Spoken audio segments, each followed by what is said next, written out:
Morning, everyone. I'd like to call this Personnel Ways and Means meeting to order.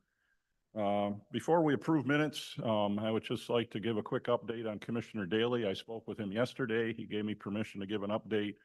He's been hospitalized essentially since last month's meeting, but he is improving and making some progress, and he sends his regards, and I assured him we all have him in our thoughts and prayers. So, with that being said, I'd entertain a motion to approve the minutes from July 7th, 2026. So moved. Support. It's been moved and seconded. Any discussion? All in favor signify by saying yes. Yes. All opposed, same sign. Next item, we have public comment for any agenda item. Is there any comment on any agenda item? I didn't see that anybody had signed in. Moving on, I don't have anything for rules. Next, we will move.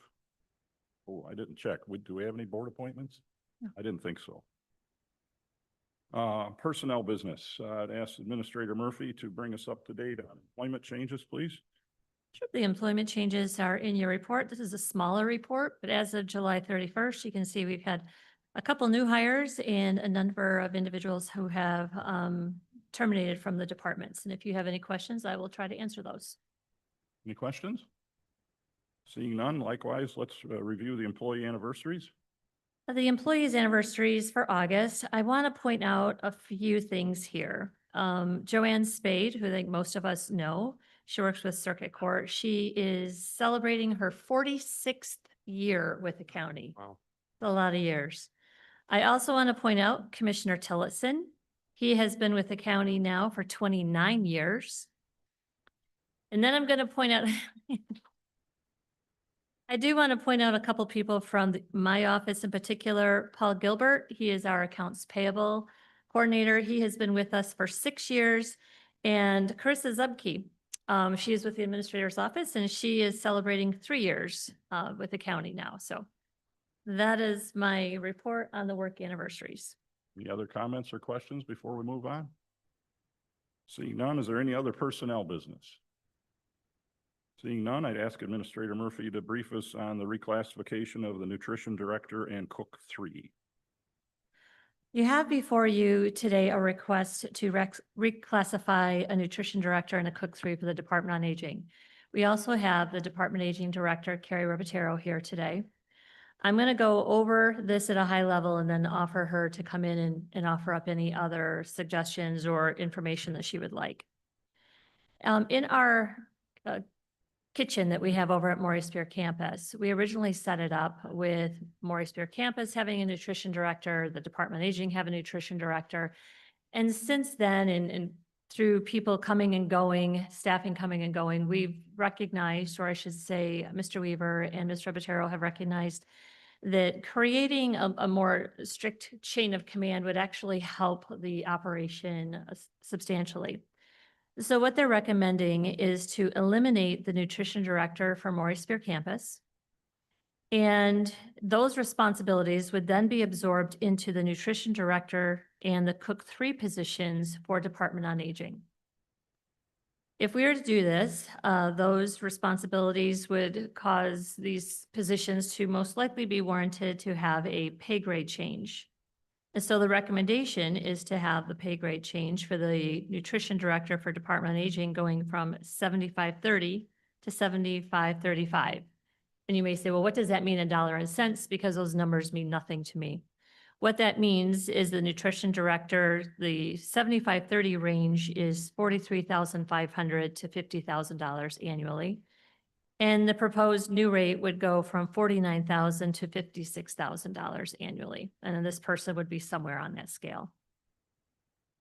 The cook 3 position would be reclassified from NU 7523 to NU 7527. The current salary for the pay grade 7523 is $36,800 to $42,500. This, if it were passed today, would bump it up to a beginning salary of $40,500, topping off at $46,750. Doing this restructure, if you will, would actually end up with a cost savings for Department on Aging in the amount of $33,469 this calendar year. The difference to, because the cost is going to be split between Maurice-Beer campus and Department on Aging. The Maurice-Beer campus would experience a slight increase of just over $500 as a result. The recommendation before you today is to recommend eliminating the MSC Nutrition Director position and changing the Department on Aging's Nutrition Director pay grade from NU 7530 to NU 7535, and the Cook 3 pay grade from NU 7523 to NU 7527 to the Board of Commissioners.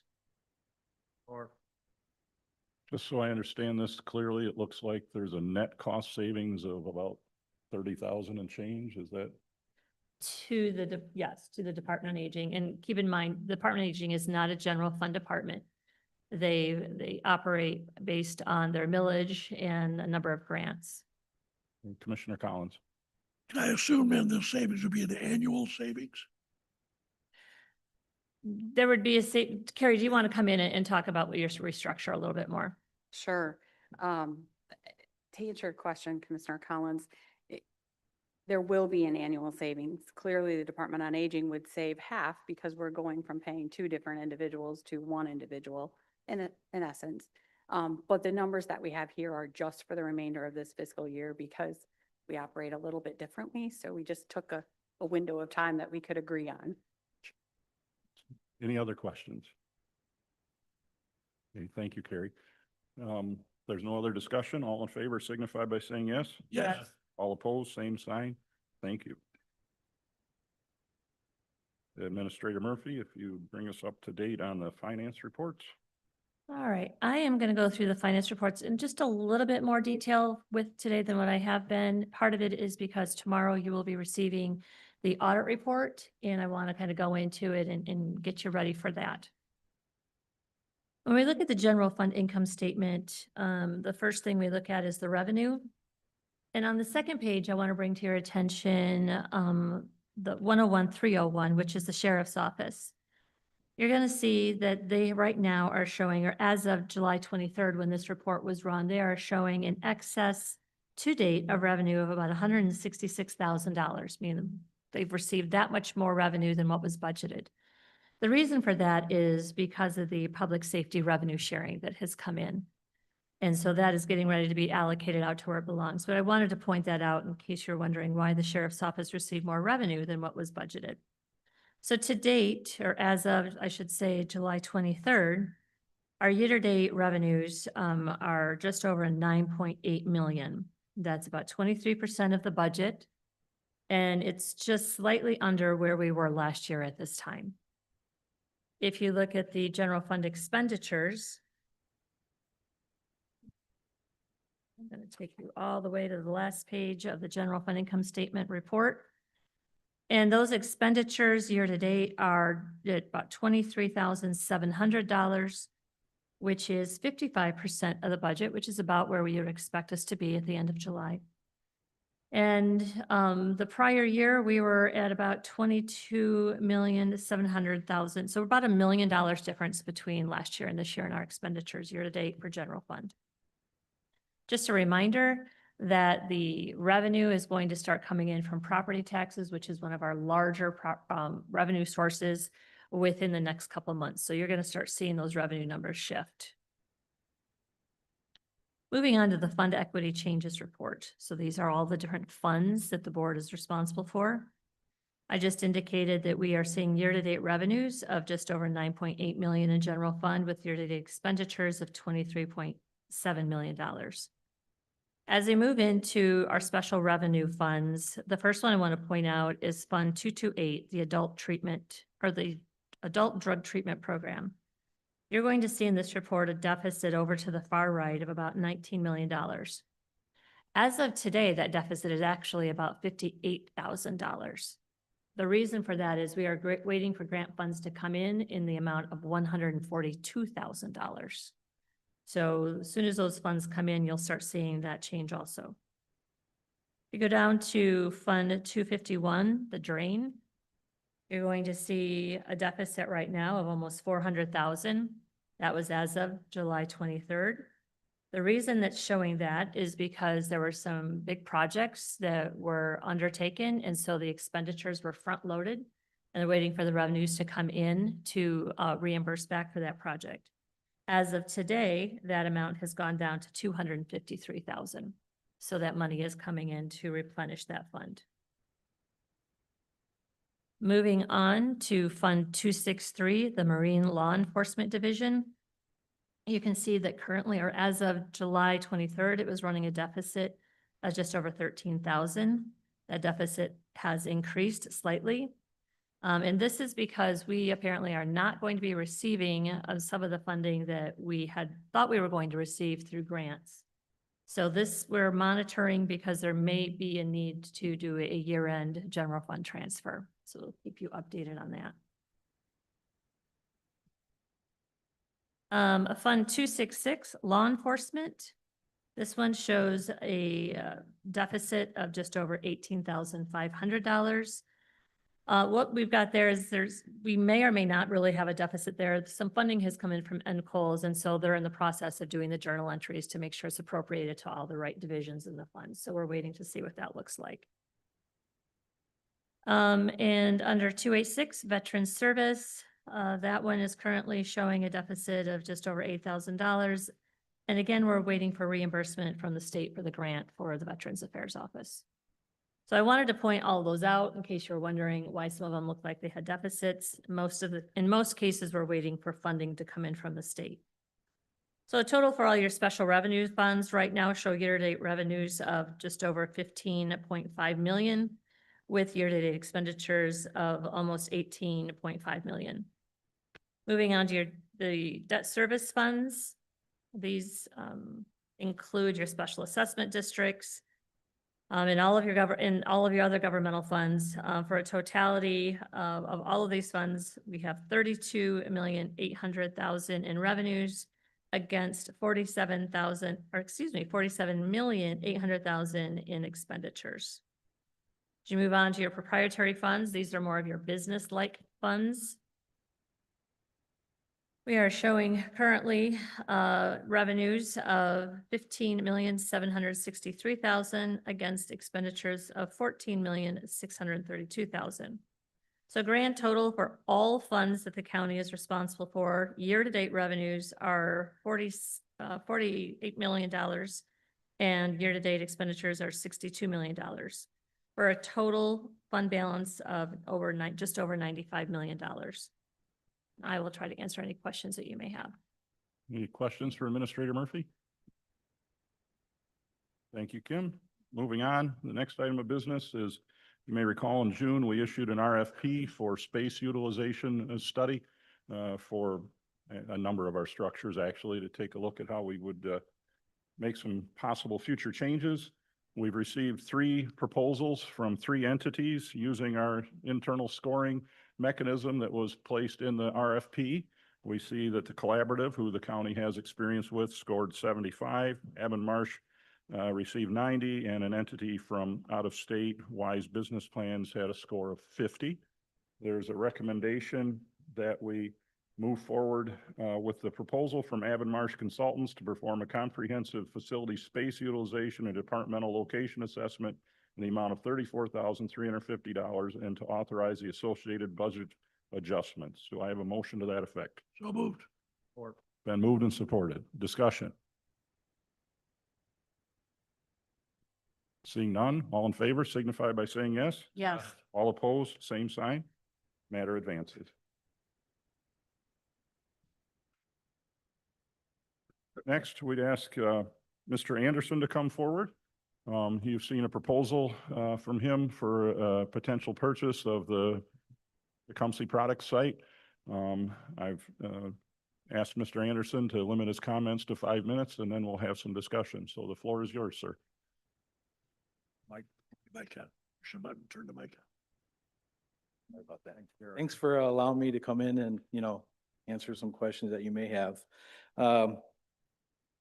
My background, we buy properties, commercial properties that are dilapidated, and we convert them and make them back into new properties. I did that with the old Dura property on Beecher Street in Adrian. And that was very successful. Now it's the Allswell building there now. I also own the Temple Fitness on Evans Street. We took the old St. Peter's Church and remodeled that into a brand new property also. The Tecumseh products, we actually had an environmental study company come out and they did a cost survey to get that building to be usable space. And we had an estimate of about $600,000 to $700,000 to get that property, to be able to use that building there. I noticed a lot of the property is built up with shrubs and trees. We would like to go in and make an offer on the property based on those facts. We would completely redo that property, make it usable and new again. That's how we came up with that pricing of $80,000. Because we knew we'd have a substantial investment, to get that property to be able to use and to conform with the Tecumseh City to do what they would like to see for a vision on that property. Anything further? No, I think that, we would just take that, we would do storage first in there to generate income. Then we would keep working on, it'd probably be about a 5 to 10 year process to get that building, back up and running and to be able to have the funds to do that. So that's where we're at with that pricing that we'd like to offer. Okay, thank you. Yeah. Any questions before we go to deliberation? Okay, you can be seated, sir. Thank you. If you've had a chance to read the proposal, any comments? Anybody prepared to make a motion? Commissioner Collins. I would make a motion, we, excuse me, deny the request based on the fact that we have an appraisal much, much higher than that amount right now. Is there support for that motion? So it's been moved and seconded. Is there any further discussion? Any other comments? Seeing none, all in favor signify by saying yes. Yes, Yes. All opposed, same sign. Thank you. Thank you, sir. Moving on. You may recall that we had this proposal last month for a 2-year pilot program for Polco for an amount not to exceed $40,000 and to authorize the necessary budget adjustments for 2026, $20,000 fully funded by the Health Department. This is a, if you will, and I know Jen's not here to offer comment, but it's basically a mechanism, software to survey public opinion on various matters. And I think it met some of the criteria we had versus the last platform because it had more rigorous control of the data and to make sure that it was a representative sample. So Administrator Murphy. Thank you. I just wanted to also add that we have a number of departments that are looking to collect data for very specific purposes, create dashboards and do things with that data. So this is a program that many departments within the county are going to be able to potentially utilize. And it is currently the first year being 100% funded by the Health Department. And the second year, which is another $20,000, the Health Department has indicated that they will be able to probably expend another $10,000 from a grant. So what we're looking at is a 2-year contract which totals $40,000 that a number of our departments are going to be able to use to do data collection. And 75% of that cost will be covered through grants. So I just wanted to kind of point that out. Commissioner Van Dorn. So, how much of this, new contract that we have will cover what we used to have with the, what was the name of the company? Zen City. Yeah, Zen City. There's a lot of areas of this program that would be very similar. The ability to do public opinions, get polling, send out surveys, we can do that, which is somewhat what we did with Zen City. There's also other areas of it that we will be able to use for things that we couldn't use with Zen City. Zen City didn't give us the ability necessarily to create the dashboards that we are looking for. I mean, we've heard about the data collection. I'm just going to use an example. In the jail, there's been comments about, especially when we were looking at the opioid funding, what are the data, what are the statistics? This type of software will allow the jail to be able to calculate some of that data in that and create a dashboard. So we can use it throughout the county for just a host of different reasons. And so it is different than Zen City in that regard. And there's more to it. Jen is more of an expert on it than I. But there are some very significant differences. And I think it's an improved product. Jim? And just a quick follow-up, a US company. Yes, it is a US company. I did go online and look at all that, but I just wanted to bring it out for the rest of the people that are here. Well, the grant funding certainly is very useful as well. Any other questions? Now, I think we need a motion. Is there a motion to move forward? So moved. Moved and seconded. Any further discussion? Commissioner Tillotson, do you have a comment? Oh, okay. Seeing none, all in favor signify by saying yes. Yes. All opposed, same sign. Matter advances. Next is the request approval for law enforcement services contract with Riga Township for the balance of 2026. This is standard issue contract that we see regularly. Is there a motion to recommend approving this contract? I'll make that motion. Support. Been moved and seconded. Any discussion? Commissioner Tillotson. I don't know. Sheriff, do you have a dollar amount on that? This is an overtime contract, right? That's correct. It's an overtime contract and the dollars and cents, it's really a pass-through and it depends on what they contract for. So we don't usually cap it at a certain amount. We don't have a minimum. It's just depending on how much they use. This is also taken into consideration, the public safety, the revenue sharing as well, depending on how much they want to use and what they got, so. Is that sufficient, Ralph? Terry? I think to answer it more clearly, it's based on a per hour use. The cost is $59 per hour to the township. And the township covers all that, so we're made whole. Correct. Super. And I would just say, since that's my district, this is the ongoing cycle. We have Yankee Road, which was so bad, speeding was never an issue. And then it was turned to gravel for a number of years and speeding was still never an issue. And now it's one of the most beautiful roads in the county. And now speeders have caught the attention of the township board. So thank you, Sheriff. You're welcome. As we wait for Ralph to donate $5 to the Flower Fund. If there are no further comments, we did have a motion and a second. All in favor signify by saying yes. Yes. Opposed, same sign. Matter advances. And then we have, finally, the request for a change in Clemis. My understanding as I read through this and discuss it with Administrator Murphy, that Clemis was originally administered as a division of Oakland County government. It's now become under or developed an independent authority. So there's some relatively small changes as a result of that change. It looks like it's a $6,403.75 change for the period October 2026 through January 27. And so the request is to recommend approving the participation agreement between Lenawee County and the Clemis Authority via Resolution 2026-17 and authorizing board chairman to sign to the Board of Commissioners. Is there a motion to that effect? So moved. Support. Any discussion? Commissioner Van Dorn. So that's really $6,000 for this year, and there's no dollar sign, but it's $19,000 for next year, the total. So if you go down and look at the total of theirs at the end, those numbers will match. Got it. Thank you. Anything else? Seeing none, all in favor signify by saying yes. Yes. All opposed, same sign. Matter advances. And then finally, we have Ways and Means Business, September Personnel Ways and Means Meeting. Administrator Murphy. Yep, I just wanted to bring this forward because we've heard a number of comments about the Board of Commissioners meeting potentially being changed. It's been moving around a bit for the month of September. The Michigan Association of Counties Conference is going to be held on September 9th through the 11th, with travel probably on the 8th to get there for the 9th.